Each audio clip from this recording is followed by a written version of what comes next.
Welcome to the Startup Storytelling Podcast by Lean Rocket Lab. I am your host, Brandon Markin, with my co-hostess with the mostest, with the yellow glasses, Alex Masson.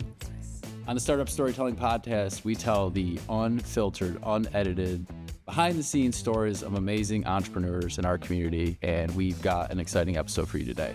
Alex. Yeah, what's up, man? Where are your yellow glasses? I'm sorry, I'm failing. Two times in a row. No, I've had to really be you.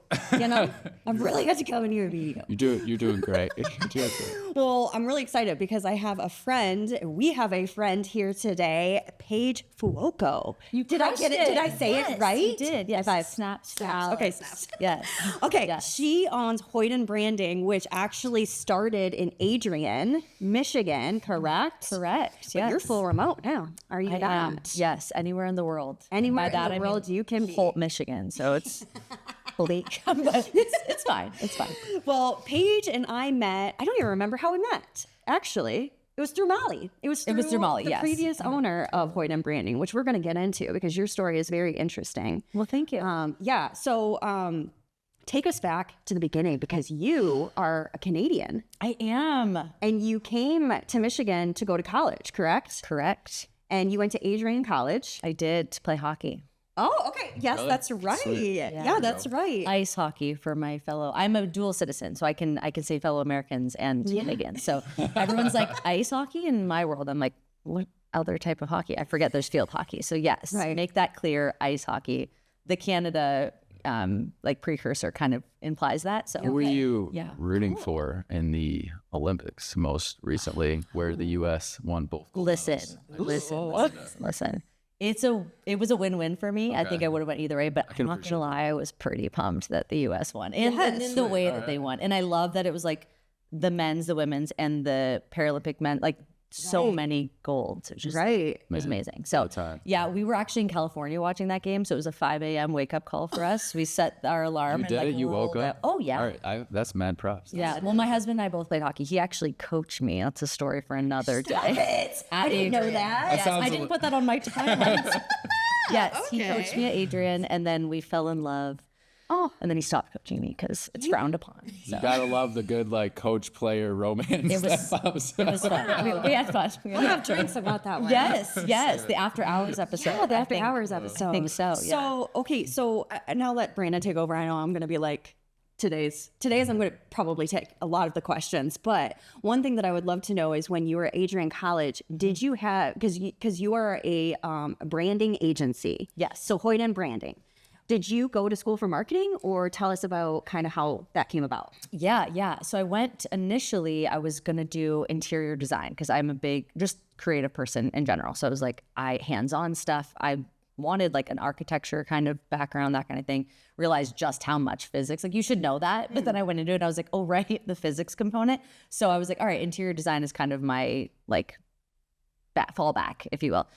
Started in that, and then they didn't have enough people to fill the one class, and they were like, if you don't get this class, every single one in order, you're going to be way behind. It's the most intensive course here at Adrian. So I was like, oh, not for me. Right. So I fell back on another one. I was like, all right, well, I am a big just brand marketing, anything like that I loved. So I actually just went in for general business, but I fell in love with the marketing side, having one of my professors, Dr. Ellsworth, she's the GOAT. She was amazing.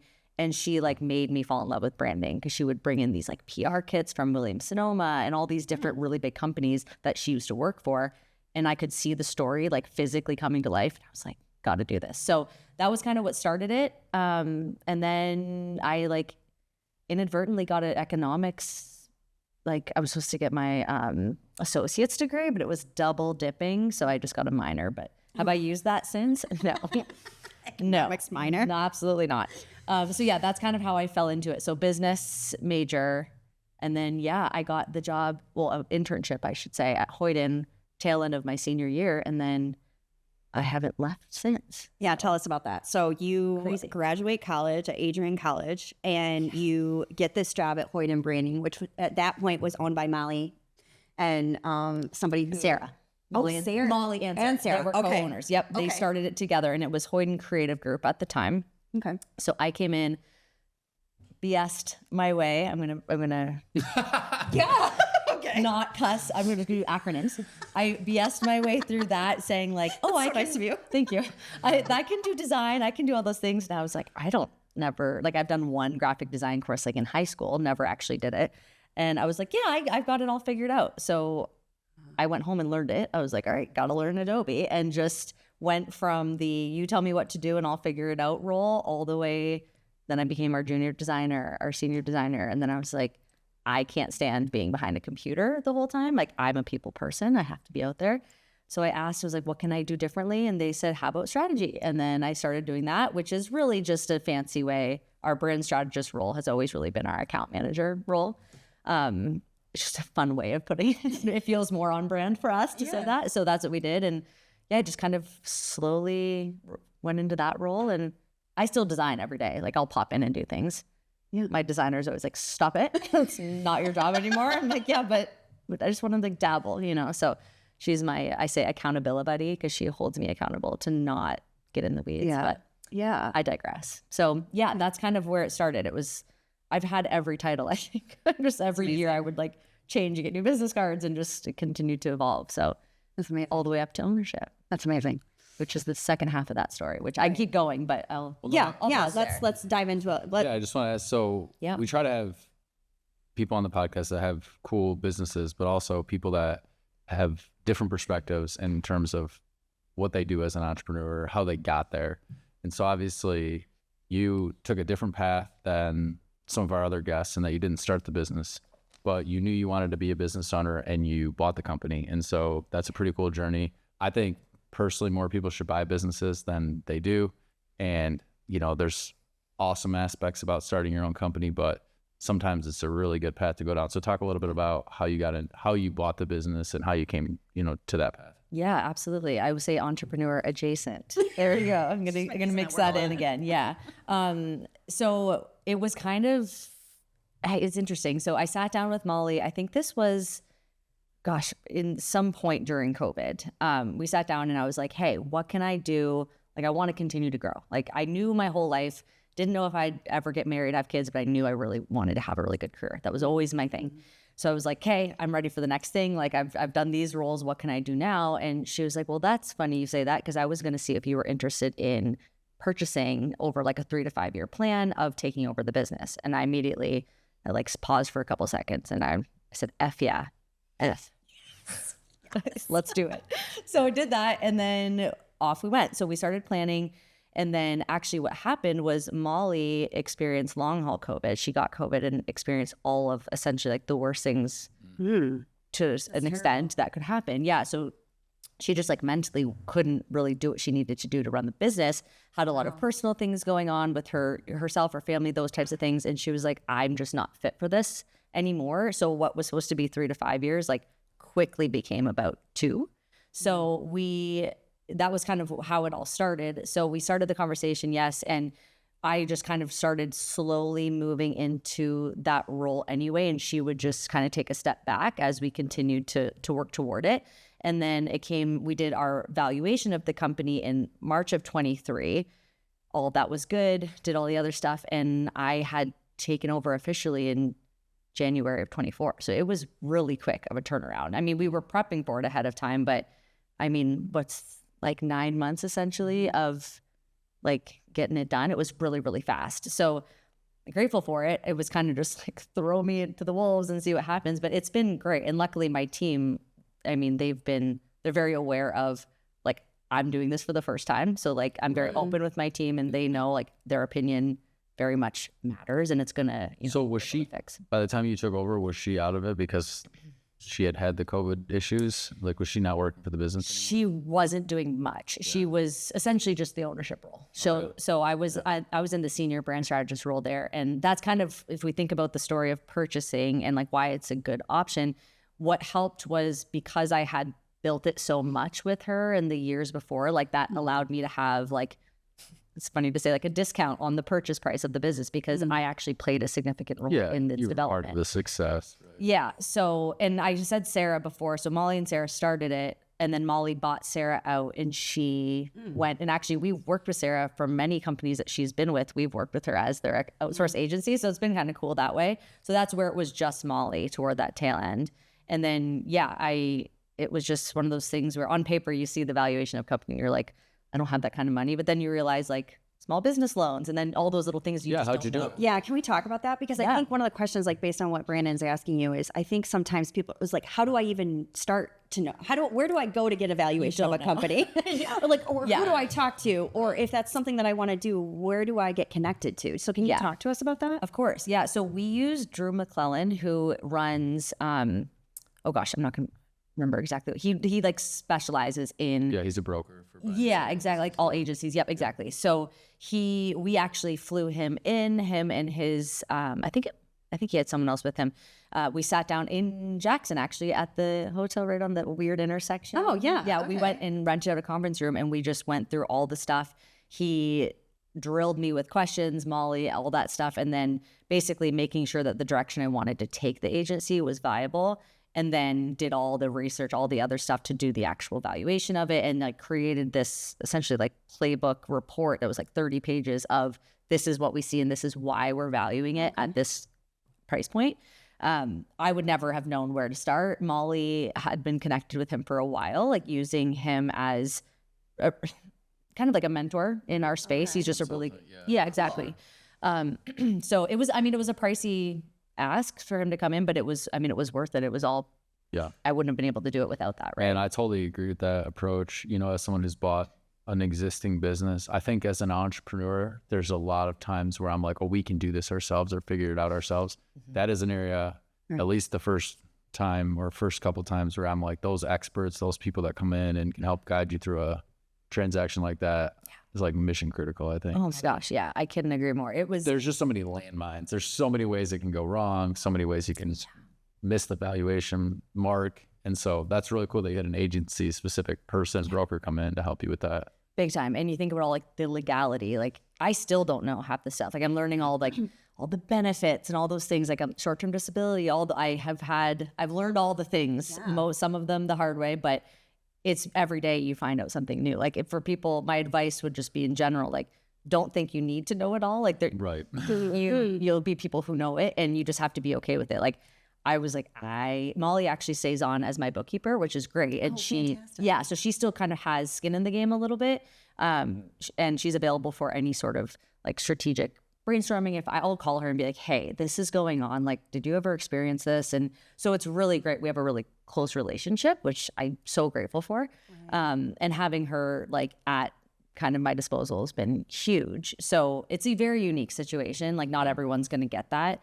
But she was like, if you have anything that I'm happy to keep doing, outsource some stuff. Like she writes, she's like, if you need any writing, let me know. So it's really good to have that like little bubble, of people that you can just fall back on because she's been through it, so. Did you get a loan or did you? Yes. Yeah. Oh yeah. So how did that process start? Did you get an SBA loan? I got an SBA loan. Yeah. Yes. How's that for you? I just done it. SBA yesterday. Pretty brutal. It's interesting. I realized how much I'm paying in interest after the first year. I got my like little stub to show me, and I was like, I think I like gagged a little bit, and I was like, okay, we got to pay this off stat. I am done with that. It ends up being like the cost of like, and maybe not the whole employee, but a decent chunk of an employee's salary is just going into interest. I have a whole feeling. We can do a whole episode about loans and interest, how much I hate them. But yeah, I did that. I actually did. So I had to go and like vet all these different banks and credit unions and things like that who offer those types of loans. And I remember the first one I reached out to, they were like, yep. So right now it's going to be probably about 11% interest. And again, it was like, I remember exactly where we were. I was in the passenger seat. My husband was driving, and we were like, what the hell? Like, what is that? Like, that's going to be insane.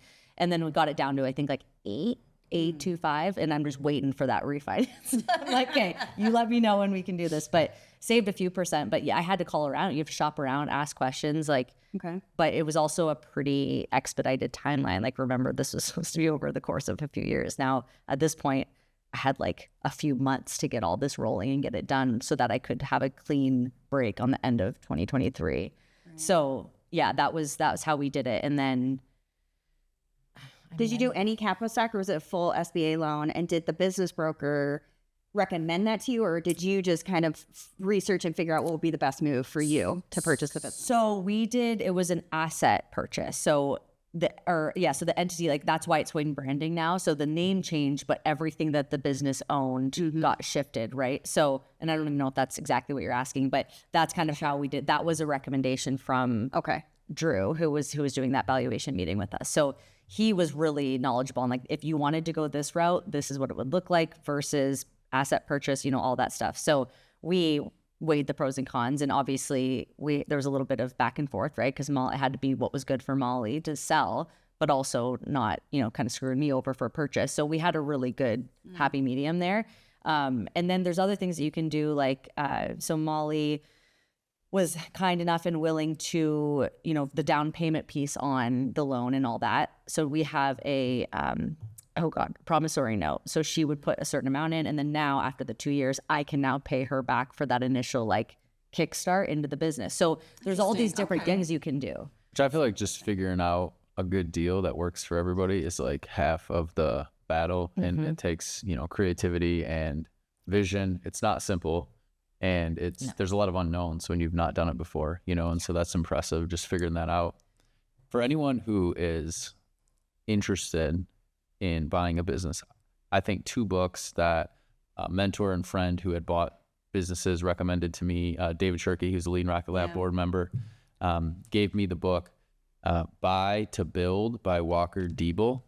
And then out of that book, I think I went down a rabbit hole and read the Harvard Business Review on buying a small business, or buying an existing business, I think it was what it was called. And so those are 2 awesome books, because there's like a bunch of steps in the process, the due diligence process, when do you start the loan process, all those different things. It's really helpful to have some sort of guidance and to know the roadmap. And so mentors, brokers, and those books were super helpful, and you're like figuring out as you go, you're like, get one step done, and then you're like, oh, there's this next step and this next step. And so should have done this. Yeah. Step before. Oh man. And then you get down, you're like, oh my gosh, next time it'll be way better. Then you become like a serial entrepreneur. Like you start buying all these businesses. Like, I know how to do it now. Yeah. I'm not, like, full transparency, I'm not a book reader on, like, I've tried business books. I've done like the Traction, all the EOS stuff. I've tried it all. It's just not for me. It's not how I process things. Like, I am someone who's like, I just need to figure it out my own way. Like, if I'm reading, it is a fiction or some like smut. Like, I'm sorry, but like, I'm not sitting and doing self-help. I'll figure that out on my own. You're like, I'll go to therapy. Experience it. I need to just go through it. Throw me in the deep end. Yeah. And honestly, the internet's at our fingertips. I'm on my laptop all day. Like I said, it's emotional support laptop. It goes everywhere with me. I will just like get on forums, like see what other people are doing, ask online. Like, I mean, you're reading just different. It's in a, yes. It's book adjacent. But I would still encourage reading out there to everyone listening to this. Please read. Reading is good. It'll save you money, I promise. I don't read either. I'm with you. I mean, I'm on a reading kick right now. It's just none of that stuff. So getting a Kindle was nothing at all. No. God, I'm averaging about a book a week right now. But it's not. Dang. It's here too. We've got some yeses in the audience. Anyway, Our studio audience. Yeah, studio audience. But I know Traction, like that kind of thing. Like that's a big one. But we're actually revisiting that now because we're realizing scaling is the next challenge. I'm leaning away. Scaling is the hard part, right? It's like you're at this point now where we have to evolve and grow and all those things, and revisiting some of those.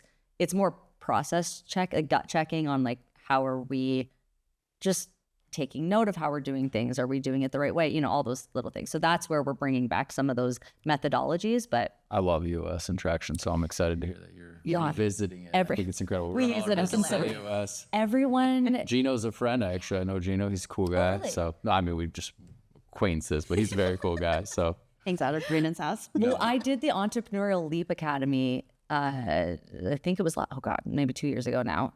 oh, sweet. Out of now I'm blanking on his name. He's based out of Lansing area. Wait, you did the Entrepreneur The Academy with Ryan? Was it Ryan Harris? Yeah. Super cool. Yeah, he's great. I actually helped start that. Ken and I No did kidding. with Gino and Ryan. So Jake's been to it. You're famous. I'm not famous, but we did help start it. So I'm glad that you did it. Was it helpful? It was awesome. Yeah, it actually got me. I started mapping out. This is classic me thing to do, like hardcore mapping, strategizing, planning, and then like not actually doing it. It's easy for I do it for clients, but for us, it's like all the planning and then they come first. So things get dropped. But it got me thinking about workshop series and things that I can do with other entrepreneurs. And like, I'm just thinking about, okay, for the cost that it was, once a month, a full day, it was very much like me I paid for it. They were really, lots of information, great education, but you were really working with your peers. Like it was like breakout groups. You're talking to one another. It was basically like a structured networking opportunity, but then you come together and you do talk as a group. And I just got thinking like, I would love to run something kind of like this. So it was really good for me to think about how I'm mapping out, the company financials and planning ahead for my 1, 3, 5 year plan. But then I got thinking too, like I could actually run something like this and kind of monetize a similar type of workshop. So it was beneficial in a couple different ways, which was really great. But I enjoyed him a lot. I was always the one like no one would talk, and I'm like, I'll talk again. I was the annoying like brown nosing student. Ryan's great. Yeah, Ryan's great. So much passion. Yeah, he's fantastic. He hypes you up for sure. Yeah. I'm sorry. No, go ahead, Alex. I'm just curious. Like, would you do it again? Would you go through and purchase the business again? Oh, 1,000 times. Yes. Okay. 100. Yeah. Okay. 100 times. 100 times. So over. many times. Yes. So many times. I thought it was great. I have changed so much as an individual, like since then. I can't say it's just because of that. It's other things that happen in your life, but man, I feel like every week there's something else I'm learning about myself, like overcoming these things and like learning to kind of compartmentalize the different types of stress and being, okay, this is for a different time. And this, I just have to look at things so much more just differently now. And I have grown so much in different ways. I think it's fantastic and I would do it. I know I will. Hoyden won't be the only business that I own, but I don't know what the next one is. Well, we do have another entity, Hoyden Homes. Oh, we just aren't doing anything quite yet with it, aside from a lake house. Oh, okay. But we're going to start, I think we're going to do like properties and things like that, just kind of as a separate, like. Okay, cool. You got the bug. I got the bug. Because I was curious, like, how is it being an employee of the person you purchased the business from and now becoming the owner who is now the boss of all the people that you were once a coworker with? That's an interesting dynamic. So I'm just curious, like, how you dealt with that. Yeah, it is. It's funny.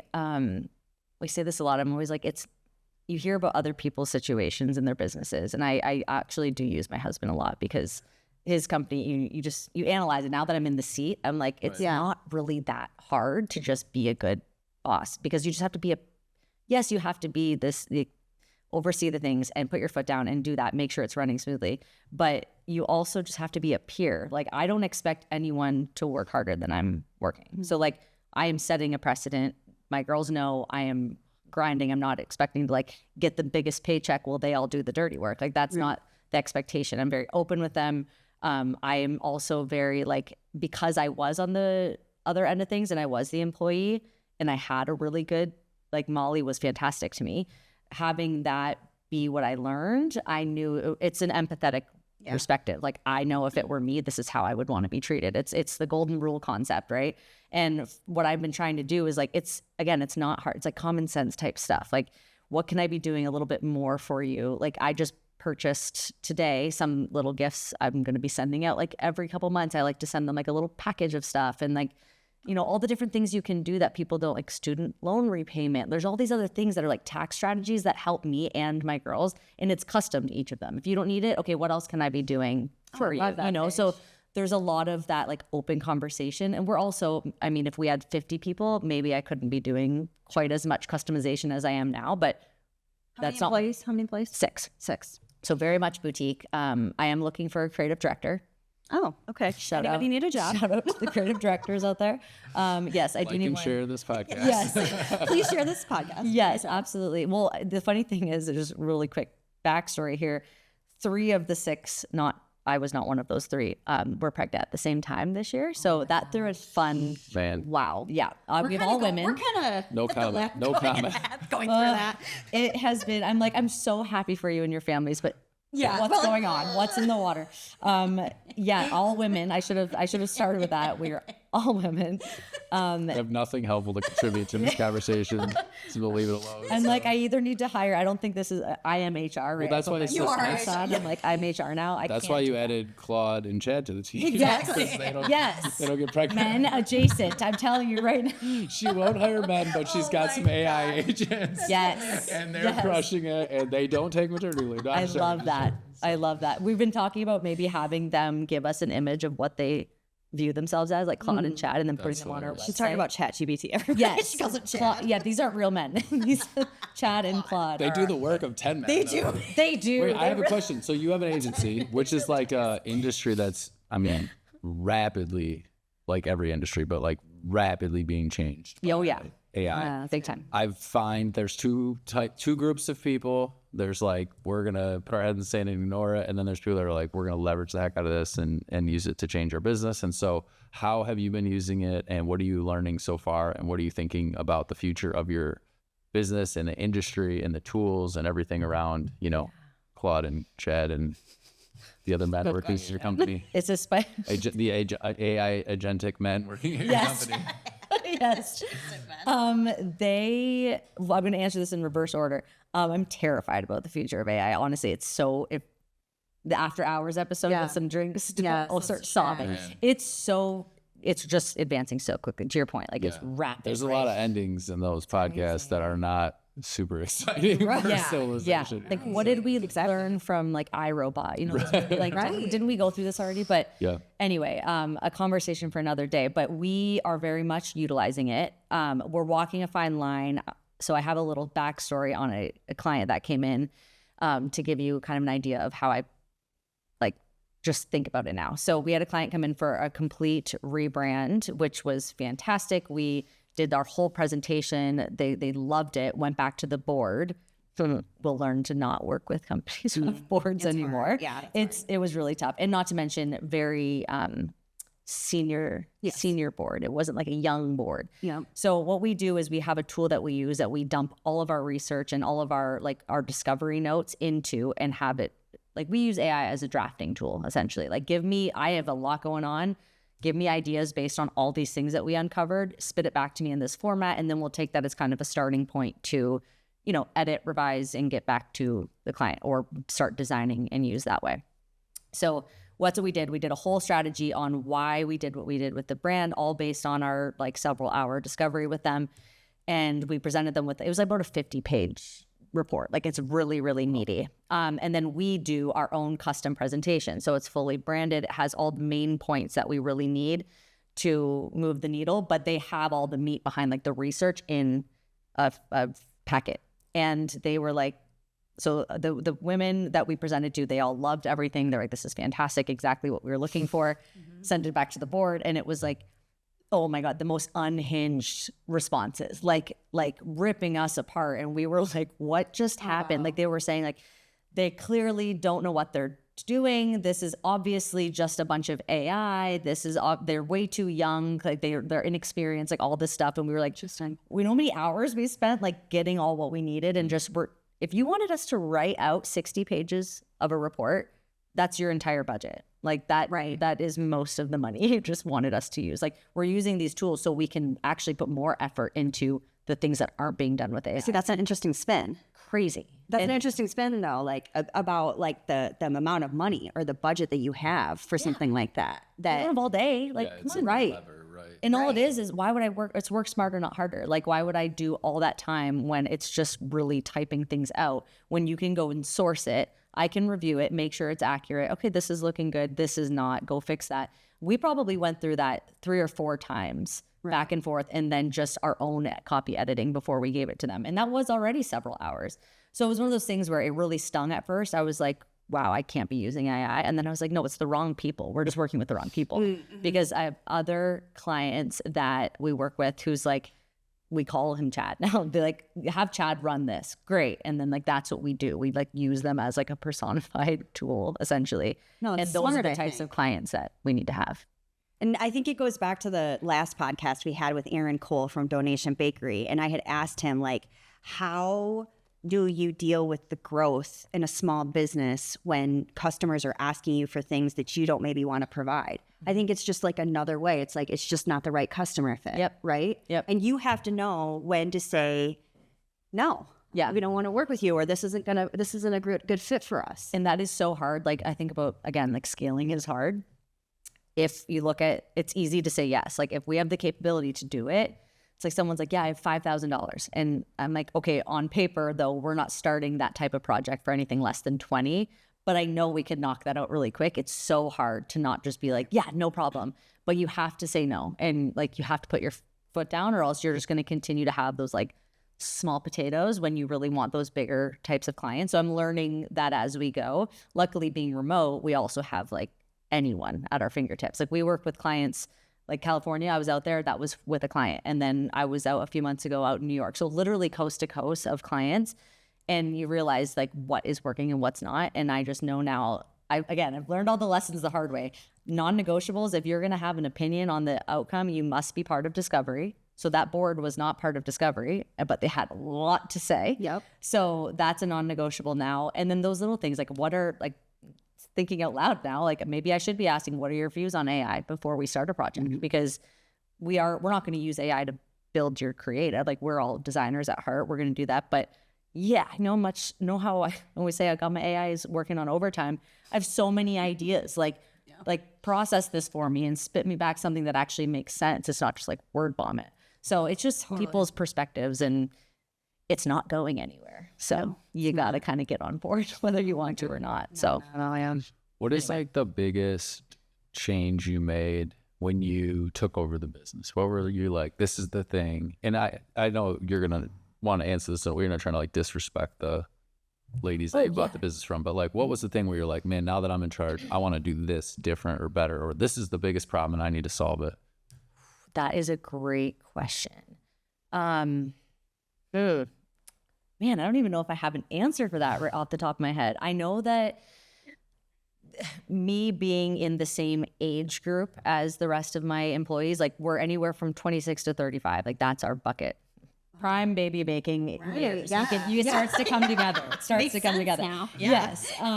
So that alone has been helpful, just because, and like Molly, I think she had made that comment a few times. Like it's evolving into something that it naturally needs to be. And I don't, she kind of, I think, was feeling that. Yeah. She's again, fantastic. But I think that was helpful to like be able to have more of a personal relationship with my team and then implement those things. Like if we could do more in-person stuff, or if I can offer something that's a little bit more like a modern way of doing things, like that kind of perspective. But honestly, Molly did so many things great. I think at the end of the day, the biggest one is probably just where we want to focus on, like be less like production house kind of style. She was already leaning away from that with strategy, but my goal was like really leaning in and just developing more of the brand side of things. And then also we found this kind of natural layer of friction, so to speak, with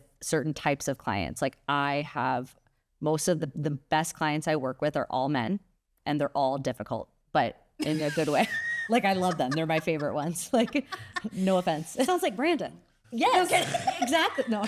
Kidding, Brandon. I kidding. can You're not take it. difficult. It's true. You're not difficult. But yeah, it's I remember this, my client that's out in New York, we were working with him and it just wasn't really working who he was with. And I was like, Molly, let me have a stab at him. And she was like, all right. And ever since that day, like he is like family. Like he tells me and Spence that he loves us. Like he's very much like a work dad, and he will admit it. I'm gonna look right at the camera. He knows who he is. Very difficult, but we love him and he's incredible and he treats you like family. So it's like you start to weigh those things, and I just realized I want to lean into that, like the relationship building and being out in person and that kind of stuff was big. That makes a ton of sense for sure. Yeah. So did you move them from, because you guys had a brick and mortar and Adrian, did you make the decision to go all remote, or was that Molly that did that? No, that was Molly. We did that during COVID. We've always been like hybrid. So if you wanted to come in, you do, but like if you needed to work from home, you could. I never did that because one, I'm a teacher's pet at heart. Like I want to make sure I get my straight A's and I'm in school. So I would make sure I showed up every day, even though I could work from home. And then COVID happened and we were like, oh, we're all on our computers all day. Like we can do this from home, which was great. And then you saved the money on the space. I would love to have a space again. I really enjoyed it. It's just, that several $1,000s could be going back into my girls' pockets and not just for something that's fun to look, it has its pros and cons. But yeah, we were downtown Adrian and then we just went remote. And then I moved from Adrian up into the Lansing area. And then that all happened around a similar timeline. So we were in our house up there for about a year before I purchased. So yeah, how do you keep the vibe up when you guys don't have a place to meet somewhere? We try to as much as we can. We do a holiday party every year, or every year. It's only been a couple of years now, but I've had it at my house both years and it's super fun. I mean, every morning we have huddles. We're on and off camp all day long through Slack, like hop on real quick, have a discussion, dip out. We do try to get together when we can. Luckily, Kelly and myself, we're very good friends outside of work, which is fantastic. So the two of us are together quite a bit. But, Kennedy's like 3.5 hours from me now. So now we have to kind of plan things to get together, planning a little summer hangout at the lake. It'll be fun. But yeah, it is tough not having that like personal. But I'm telling you right now, I would be so unproductive if I had an office again. Tell me about it. Like I get from home sometimes. Like, yes, I get so. I'm like, all right, y'all, I gotta leave because I cannot talk anymore. And I don't have time. If I'm on my computer for quite frankly, I'm probably on my computer at least 10 hours a day, at least. Wow. And that is like actual get shit done time. Yep. And this is if I'm in person, I'll do this all day, and then I'm gonna drop the ball. So we kind of need that separation. Yeah. Totally. Yeah. When you think about growing, I guess, first of all, first question would be maybe like 2 to 5 years, is the plan to grow? Mm-hmm. And then are you looking at it like, hey, I might buy another agency to expand, or I just want to organically grow with my team, or what are you thinking? I have a pride problem where I want to do everything myself and I don't want help because I want to be able to prove to myself that I can do it. So, and I realize that's kind of a dumb way of thinking because when you have the people to be able to help you get there quicker. That's why you don't read books. That's why I don't read books. So self-help, I don't need it. It's fine. I'll help myself. I'm perfect. I really do. Sorry. That's hilarious. Realize how silly that is. The growth, sorry, go back. So I would like to grow. I think 10 employees feels comfortable. I want to be in a spot where I can have like a couple different pods where strategist, creative director, design, support, and I have 2 buckets. Like you focus on these companies, you focus there. And we're getting there, but this number is tough because it's at the cusp of, not to mention team keeps going out on maternity leave. I don't know who they think they are. But it's hard to kind of find that. Like I have to walk a fine line, right? Of like, you don't want to hire too soon. That's the whole scaling thing. So growing over the next couple of years, my goal is to get to 10 and see how kind of like pressure test that. But that means I also need to take a step away because I am in all the things right now because I built all the relationships. My clients know me. They want to hear from me. And it's a hard thing to break. So just finding the right people is so true. It's tough, but we're getting there. It's a slow burn. And like, we don't have to grow. I want to. Like, we're comfortable. Everyone's making good salaries. We're consistent. Everyone's, good. It's just, I have I just want to continue to you're usually either growing or going backwards. It's very hard to stay the same. It's tough. Yeah. And we've got like one of our big clients, he handles, it's the founders share. They bring in founders in insurtech, fintech, wealth tech, like those types of spaces. And then they have funders who come in, and basically it's a few-day event based around these founders come in. They essentially pitch. It's not really a pitch competition by any means, but they go in, they say, this is what I'm needing the funds for, but also strategic guidance or partnerships, that kind of thing.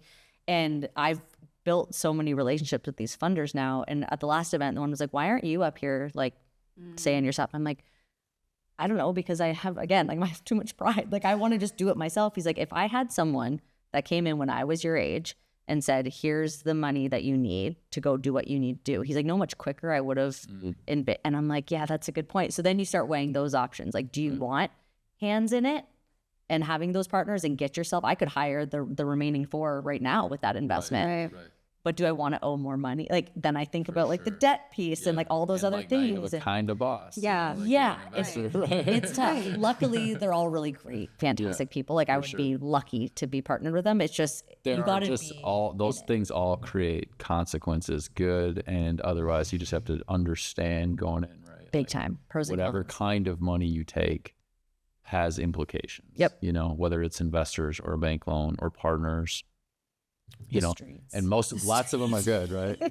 But Yeah. It's you said depending on what kind of money. I don't know. Couldn't be anything. Yeah, no, I don't need anyone brass knuckle like coming to my door. You owe me money. That's my fear. That's your fear? Wow. No.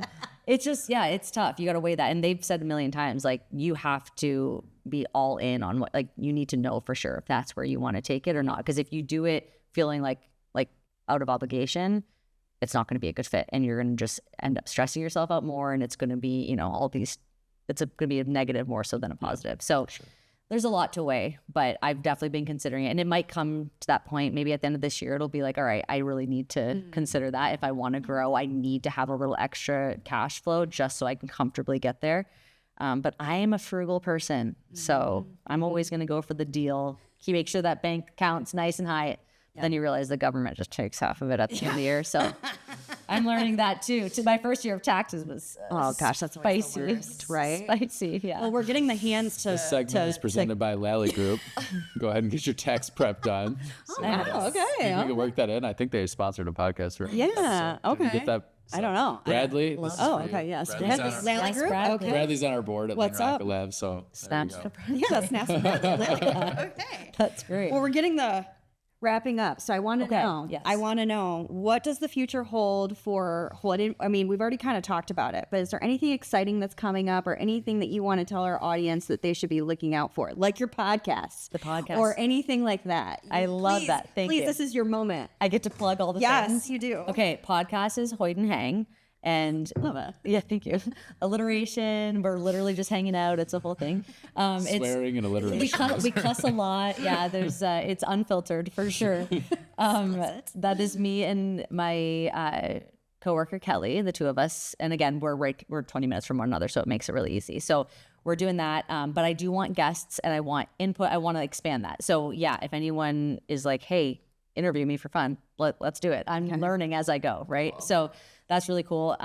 Otherwise, just continuing, like I said, hiring. We're trying to kind of get everyone falling back into their lanes. I'll have one of my girls leaving indefinitely because she's taken on the mom life, which yep, she's got one already, and this will be her second. So I will have to fill that role. Otherwise, things that are going on. I mean, we're really leaning into this. Like, I never thought I'd see the day. Like financial planning, wealth management, insurance, like. Oh, interesting. I joke with all my clients. I'm like, this is the least sexy industry, but we're going to make it sexy. So they're the best people. Oh my God. You're talking about clients, like as that you're clients. working Yes, with. yes, as clients. Like, and we realize there's this like bubble of retirement that's going to be happening, and an opportunity for especially those types of agencies or you know, kind of like IMOs, like they have their kids that are like their successors, right? So they probably want a rebrand. They want all those things. So we're at this really cool bubble. We just have to like break through it. So that's my plug for anyone who's like financial planning, wealth management, insurance. Like, she's your girl. Come to us. We get it now. I never thought I'd say it, but we get it. And it's fun. I'm telling you, they're the best people. So yeah, that's it. Otherwise, How we're can they chilling. follow you? How can they find you? We're on TikTok. Awesome. Okay. I know. Add to my 3 likes on my last video. It was so we are bumping. TikTok, Instagram, LinkedIn, websites, everything's Hoyden Branding. Okay. And then, yeah, I mean, if sometimes I'm speaking at things, I'll drop that in there, but that's usually it. And then you can text or email, you know. I'm really cool. I'm not a regular boss. I'm a cool boss. Cool. You Thank you. are a regular boss. I'm a cool I boss. appreciate that. I say that to myself once a day. I'm like, my morning affirmations. I'm like, you're a cool boss. Remember that. I mean, girls. Yeah. We have fun. Well, Paige, thank you so much. Thank This has you been a lot guys. of This was a fun. blast. Yeah, Appreciate it. Paige, it was great. It was awesome. what Yeah. you're doing. So Paige Fuoco from Hoyden Branding. And you guys know what to do. You just got to go and you got to subscribe to our little podcast here. Don't be a square. Yeah. Subscribe. Yeah, don't be a square. Subscribe. Come on, guys. I think we need a third co-host, Brandon. I think it needs to be Paige. I'm in. I don't know if I'm in at that point. Both of you Bye, guys, Brandon. it's so much Brandon's power. out. So much Paige and Alex are in. Yeah, so. We'll just be doing this. I just got kicked out of the podcast. It's tough. No, I will it be was back. great. If It you'll was have great. me, I'll be back. I would just say, I do want to say real quick, I'm always impressed like when people that are creative also figure out how to run a business, because there's like a right brain, left brain thing there. And so just kudos to you for like being a boss and running the business and growing the business and being like, I'm a creative person. I'm good at this thing. And I know that's like often a challenge for people. It's a blessing and a curse. Yeah, right. So that's really Thank cool. you. Yeah. Thank you. Thanks, guys. Like I was saying, subscribe where you get your podcast, YouTube, Spotify, Apple Music, so that you can get our next episode when it's available. Bye. Let's go.